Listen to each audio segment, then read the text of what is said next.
उठो जागो और तब तक न रुको जब तक लक्ष्य न प्राप्त हो जाए। ये कहना था 19वीं सदी के महान विचारक व युवा शक्ति के प्रतीक स्वामी विवेकानंद का। दोस्तों, स्वामी जी वो अद्भुत सन्यासी थे जिन्होंने 7 समंदर पार भारतीय संस्कृति की ध्वजा फहराई थी और पूरे विश्व को हिंदू सिद्धांतों से अवगत कराया। उनका संपूर्ण जीवन प्रेरणा का स्रोत है। दोस्तों, आज आपके साथ स्वामी विवेकानंद के कुछ प्रसंगों को साझा करने जा रहा हूँ। स्वामी विवेकानंद अमेरिका में भ्रमण कर रहे थे। एक जगह से गुजरते हुए उन्होंने देखा कि पुल पर खड़े कुछ बच्चों को जो नदी में तैर रहे अंडों के छिलकों पे बंदूक से निशाना लगा रहे थे, लेकिन किसी भी लड़के का निशाना सही नहीं लग रहा था। तब उन्होंने एक लड़के से बंदूक ली और खुद निशाना साधने लगे। उन्होंने पहला निशाना लगाया, वो निशाना बिल्कुल सटीक था। उन्होंने एक पर एक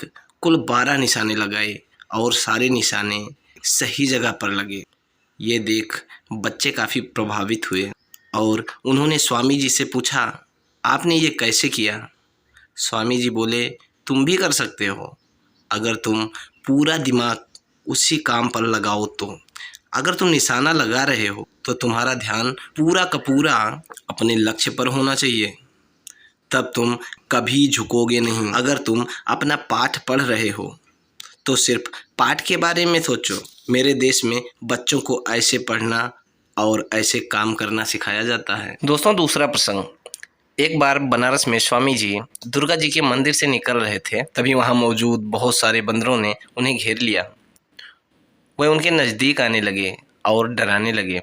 स्वामी जी डर गए और दौड़ भाग करने लगे, पर बंदर तो बंदर पीछे ही पड़ गए और स्वामी जी को दौड़ाने लगे। पास ही खड़ा ये नज़ारा एक साधु जी देख रहे थे। उन्होंने स्वामी जी को रोका और बोले, उनका सामना करो। स्वामी जी तुरंत पलटे और बंदरों की तरफ देखने लगे और धीरे धीरे बंदरों की तरफ बढ़ने लगे। ऐसा करते ही सभी बंदर दूर दूर भागने लगे। इस घटना ने स्वामी जी को एक बड़ी सीख दी।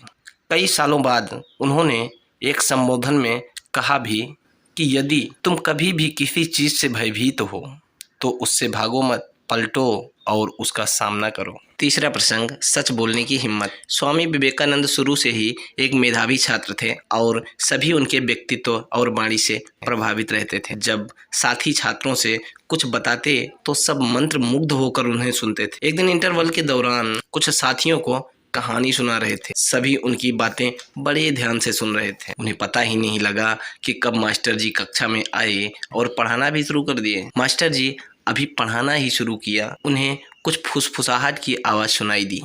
कौन बात कर रहा है? उन्होंने तेज आवाज में पूछा। उनके साथ बैठे सभी छात्रों ने स्वामी जी की तरफ इशारा कर दिया। मास्टर जी तुरंत क्रोधित हो गए। उन्होंने उन छात्रों को बुलाया और पाठ संबंधित प्रश्न पूछने लगे। जब कोई भी उत्तर नहीं दे सका, तब अंत में मास्टर जी ने स्वामी जी से वही प्रश्न किया, पर स्वामी जी ने बड़ी आसानी से उत्तर दे दिया। ये देखकर उन्हें यकीन हो गया कि स्वामी जी पाठ पर ध्यान दे रहे थे और बाकी छात्र बातचीत में लगे थे। फिर क्या था, उन्होंने स्वामी जी को छोड़कर सबको बेंच पर खड़ा होने का आदेश दिया। सभी छात्र एक एक करके बेंच पर खड़े होने लगे। स्वामी जी ने भी यही किया। तब मास्टर जी ने कहा, आपको तो पाठ याद था, फिर बेंच पर क्यों खड़े हुए? तुम बैठ जाओ।